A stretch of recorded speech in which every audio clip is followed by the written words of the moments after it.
आप सभी व्यूअर्स को मेरी और मेरे चैनल की ओर से दिवाली की ढेरों शुभकामनाएं।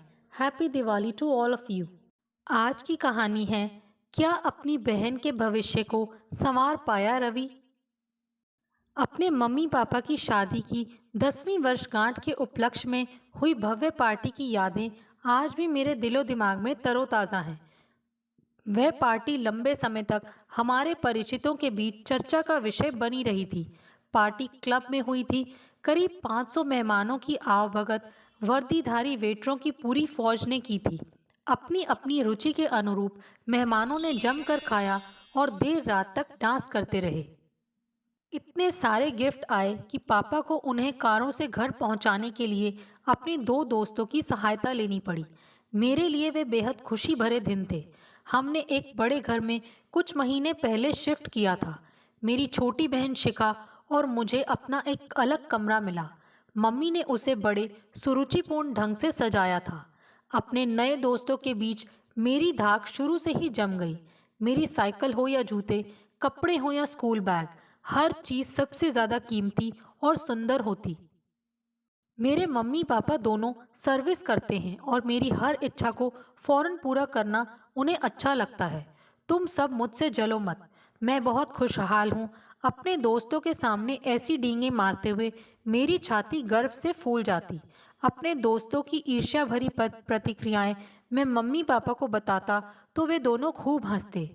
मेरे बच्चों को सुख सुविधा की हर चीज़ मिलेगी और वह भी बेस्ट क्वालिटी की। ऐसा आश्वासन पापा से बार बार पाकर मेरा चेहरा फूल सा खिल जाता। रवि बेटे, हमारे ठाट बाट देखकर हमसे जलने वालों में तुम्हारे दोस्त ही नहीं बल्कि रिश्तेदार और पड़ोसी भी शामिल हैं। इनकी बातों पर कभी ध्यान मत देना। कुत्तों के भौंकने से हाथी अपनी मस्त चाल नहीं बदलता है। माँ के मुंह से अक्सर निकलने वाला आखिरी वाक्य अपने ईर्ष्यालु दोस्तों को सुनाने का मैं कोई अवसर नहीं चूकता। मम्मी पापा दोनों अच्छी पगार जरूर लेते, पर फिर भी उनकी मासिक आय थी तो सीमित ही। घर के खर्चों में कटौती वे करते नहीं थे। बाजार में सुख सुविधा की आई कोई भी नई चीज हमारे घर अधिकतर पड़ोसियों के यहाँ आने से पहले आती। दूसरे तीसरे दिन बाहर होटल में खाना खाने का चाव हम सभी को था। महंगे स्कूल की फीस, कार के पेट्रोल का खर्चा, सबके नए कपड़े, मम्मी की महंगी प्रसाधन सामग्री इत्यादि नियमित खर्चों के चलते आर्थिक तंगी के दौर से भी अक्सर हमें गुजरना पड़ता। मम्मी पापा के बीच तनातनी का माहौल मैंने सिर्फ ऐसे ही दिनों में देखा।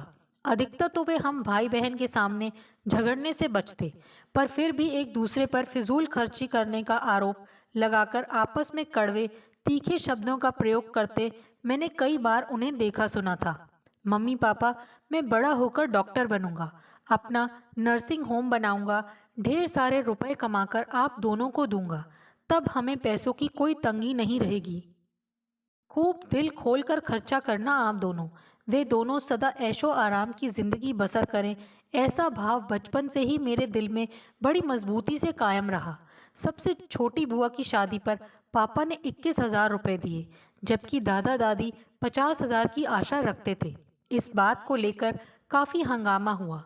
मैंने अपने किसी दोस्त से कर्जा लेकर 50,000 रुपये ही दे देता हूँ। पापा की इस पेशकश का मम्मी ने सख्त विरोध किया। पहली दोनों नंदों की शादियों में हम बहुत कुछ दे चुके हैं। क्या आपके दोनों छोटे भाई मिलकर यह एक शादी भी नहीं करा सकते? हमारा हाथ पहले ही तंग चल रहा है, ऊपर से कर्जा लेने की आप सोचो भी मत। मम्मी को गुस्से में देखकर पापा ने चुप्पी साध ली थी। मेरे दादा दादी, दोनों चाचाओं और तीनों बुआओं ने तब हमसे सीधे मुंह बात करना ही बंद कर दिया। सारी शादी में हम बेगानों से घूमते रहे थे। राजीव, देख ले, अपनी जिम्मेदारी ढंग से ना निभा पाने के कारण कितनी बदनामी हुई है तेरी।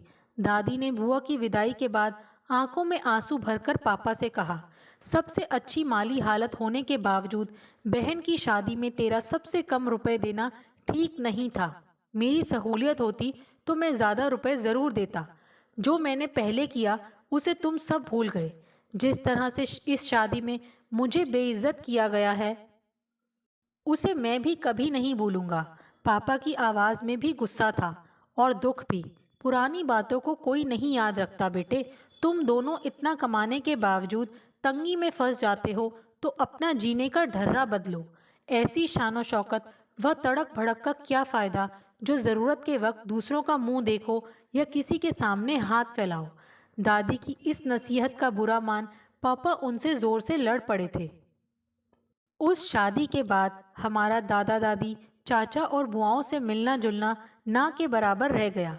मम्मी पापा के सहयोगी मित्रों के परिवारों से हमारे संबंध बहुत अच्छे थे। उनसे क्लब में नियमित मुलाकात होती और एक दूसरे के घर में आना जाना भी खूब होता।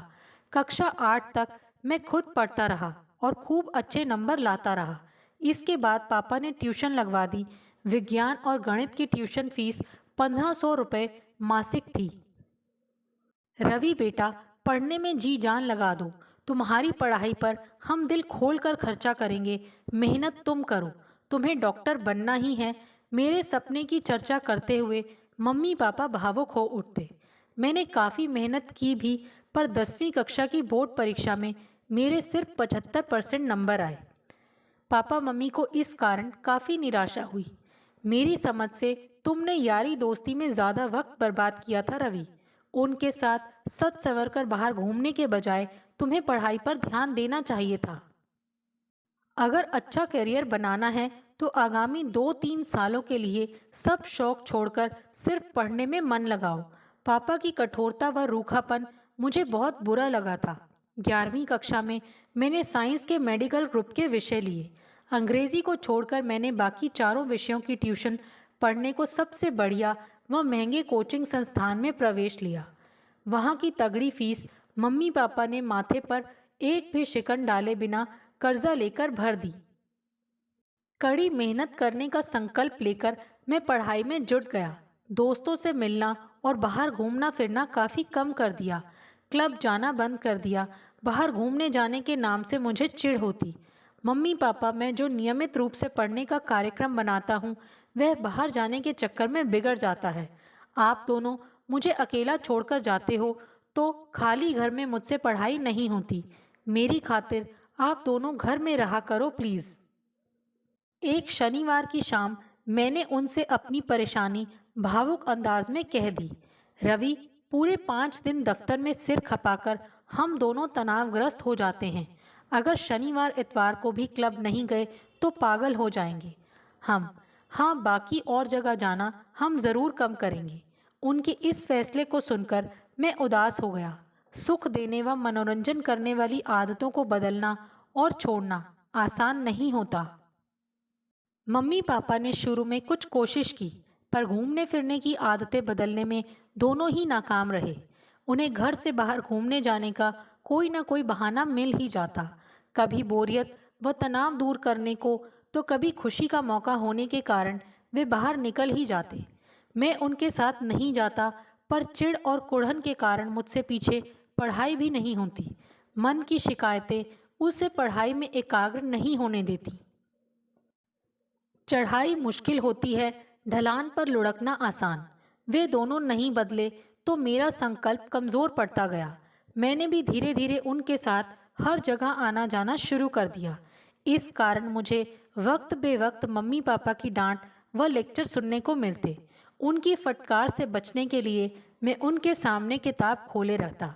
वे समझते कि मैं कड़ी मेहनत कर रहा हूँ, पर आधे से ज़्यादा समय मेरा ध्यान पढ़ने में नहीं होता। अपनी लापरवाही के परिणाम स्वरूप मैं पढ़ाई में पिछड़ने लगा। टेस्टों में नंबर कम आने पर मम्मी पापा से खूब डांट पड़ी। अपनी लापरवाही की वजह से कल को अगर तुम डॉक्टर नहीं बन पाए तो हमें दोष मत देना। अपना जीवन संवारने की जिम्मेदारी सिर्फ तुम्हारी है, क्योंकि अब तुम बड़े हो गए हो। मारे गुस्से के मम्मी का चेहरा लाल हो गया था। यही वह समय था जब अपने मम्मी पापा के प्रति मेरे मन में शिकायत के भाव जन्मे। मेरे उज्जवल भविष्य की खातिर मम्मी पापा अपने शौक व आदतों को कुछ समय के लिए बदल क्यों नहीं रहे हैं? सुख सुविधाओं की वस्तुएं जुटा देने से ही क्या उनके कर्तव्य पूरे हो जाएंगे?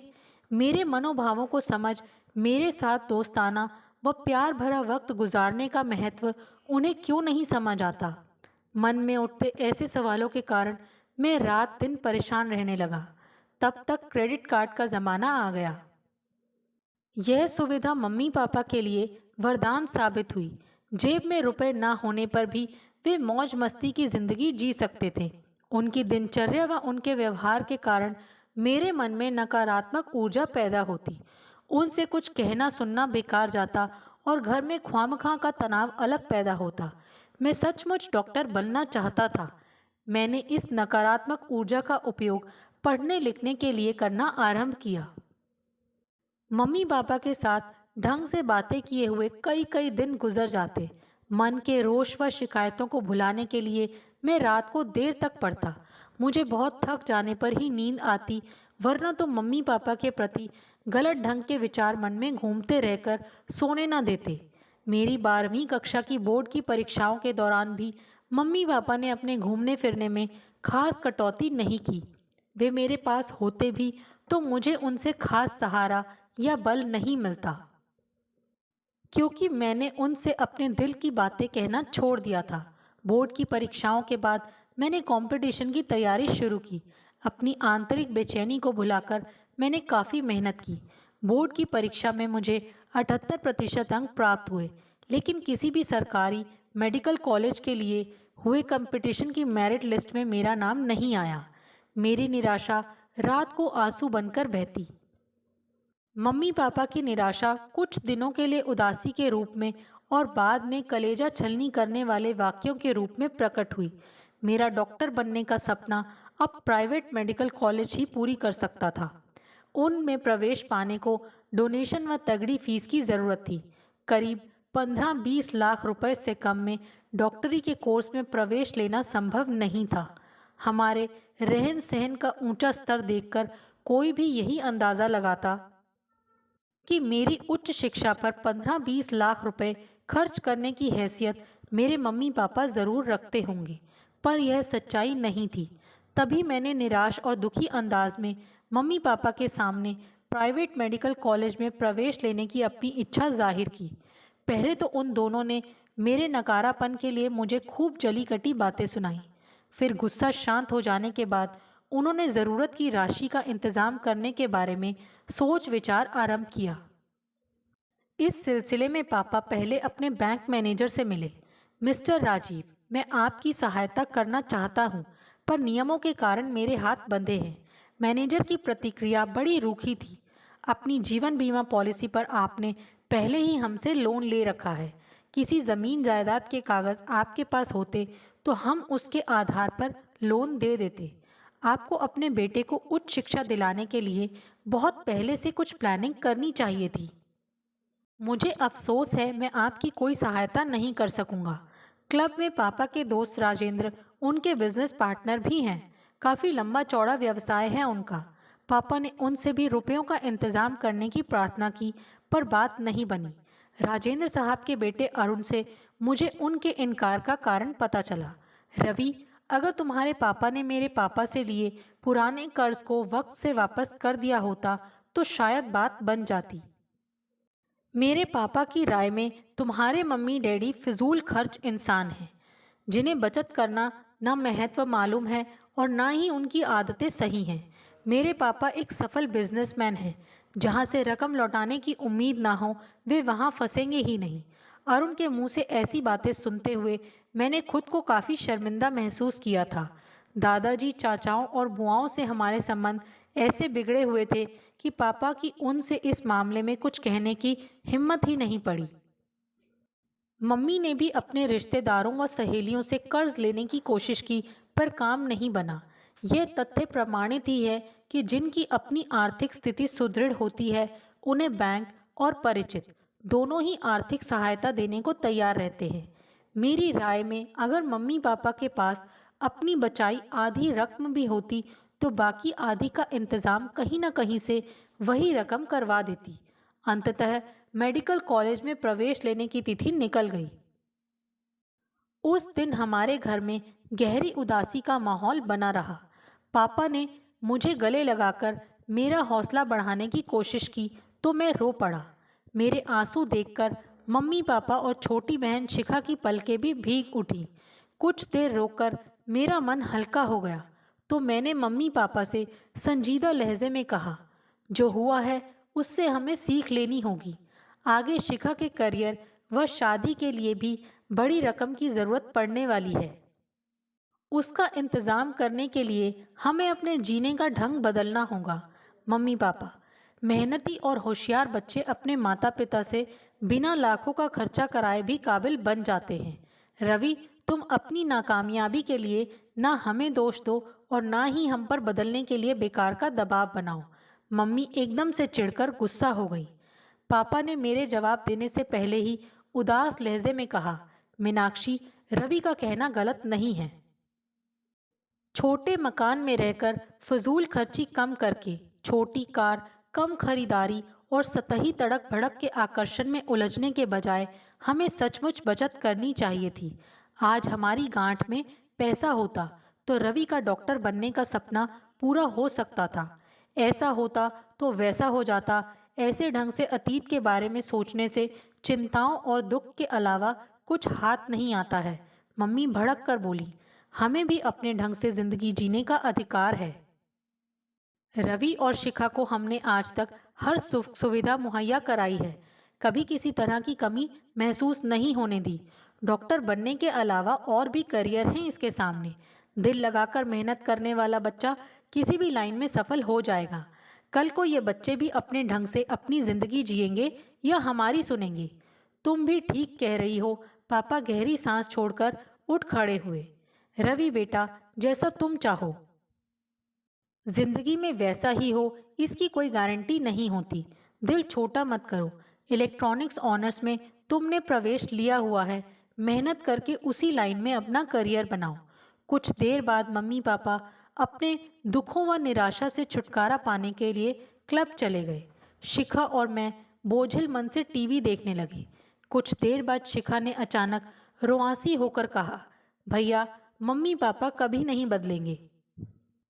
भविष्य में आने वाले कड़वे फल उन्हें जरूर नजर आते होंगे, पर वर्तमान की सतही चमक दमक वाली जिंदगी जीने की उन्हें आदत पड़ गई है। उनसे बचत की उम्मीद हमें नहीं रखनी है। हम दोनों एक दूसरे का सहारा बनकर अपनी अपनी जिंदगी संवारेंगे। मैंने शिखा को गले से लगा लिया। देर तक वह मेरा कंधा अपने आंसुओं से भिगोती रही।